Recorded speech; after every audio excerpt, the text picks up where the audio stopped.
The devastation and the deluge in Uttarakhand and Himachal Pradesh. Uttarakhand, of course, the worst hit, and there it is now clear that Kedarnath is the epicenter of the tragedy. The temple itself is safe. The Chief Minister of Uttarakhand has clarified that today, but it is clear that large areas around the Kedarnath shrine have been breached and they have been washed away. The government has today made it clear that there will be no yatra to this shrine for at least 1 year. The famous Kedarnath shrine submerged in slush and surrounded by destruction. In the last 4 days, monsoon fury has turned Kedarnath into the single biggest disaster. Despite massive rescue efforts, over 6,000 pilgrims remain trapped in roads leading to Kedarnath. While the temple itself hasn't been damaged, a part of the compound was washed away.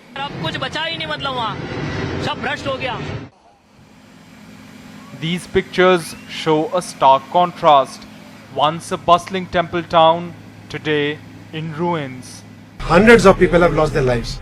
The Kedarnath Yatra will not be possible this year at all. 2000 लोग जो हैं शायद मृतकों के उसमें आ गए हैं. With a break from the incessant rain, rescue teams in Kedarnath today finally managed to begin operations. But it is not just the mountains. Even down in the valley, rising water has left a trail of destruction. I'm incidentally also standing on a basketball court. I'm at the top of the basketball court, and you can just see the level of the river, that the sand has completely now come in. It's completely choked up this field. And despite this 2-hour-long aerial survey by Congress President Sonia Gandhi and the Prime Minister, there is anger and frustration. मेरे father की death हो गई बद्रीनाथ में. 36 घंटे से ज़्यादा हो चुके हैं और कुछ नहीं हो पा रहा. ना जाने की व्यवस्था हो रही थी, ना आने की. बहुत बुरा हाल है वहाँ. पाने को नहीं है, बूढ़ा बच्चा रो रहा है, औरतें रो रही हैं, जिसका कोई हाल नहीं है कहीं भी. With Siddharth Pandey in Uttarkashi, Rohit Rajan for NDTV.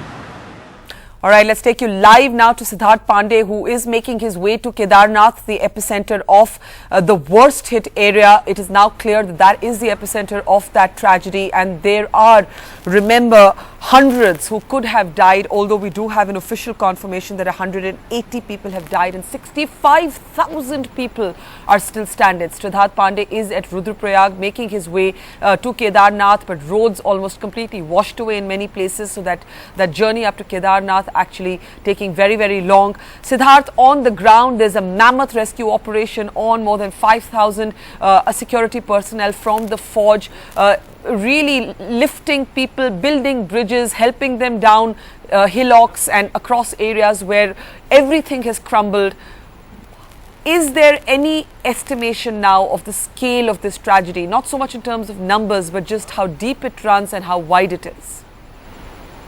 Well, Barka, in fact, officials I've been speaking to, and they don't want to be quoted at this point, are saying that this is a huge catastrophe. It's really now they're beginning to understand the kind of ramification that this tragedy has, the kind of scale this particular tragedy has. And so, in fact, we'll only find out once we actually get through to places like Kedarnath, which are still cut off through a land link.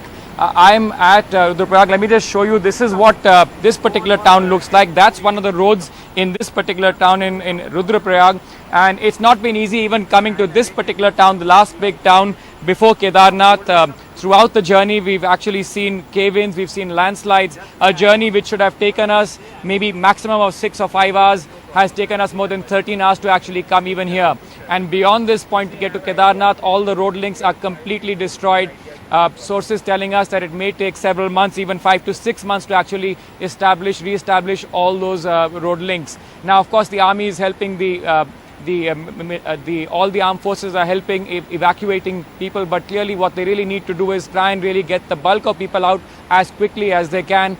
They've been flying air sorties, but that's not enough. In fact, they're planning to step that up from tomorrow.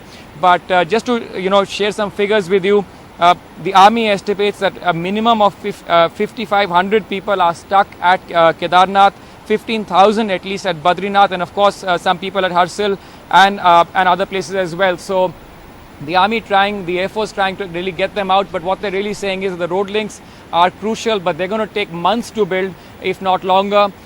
Communications are down. They've been trying to now get those communications in place, and that's crucial as well, because we've had lots of people trying to find out what's really happened to their loved ones. People who are perhaps safe on the other side, they want to get message back to their loved ones, and that's proving to be difficult. So that essentially is the crux of it all.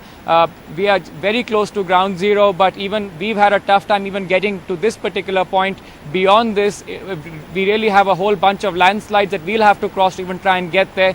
The air is the only way to get there, and the army, of course, saying that, look, that's really privileged. We want to make sure that we get the supplies in and get the most critically wounded out. Barkha.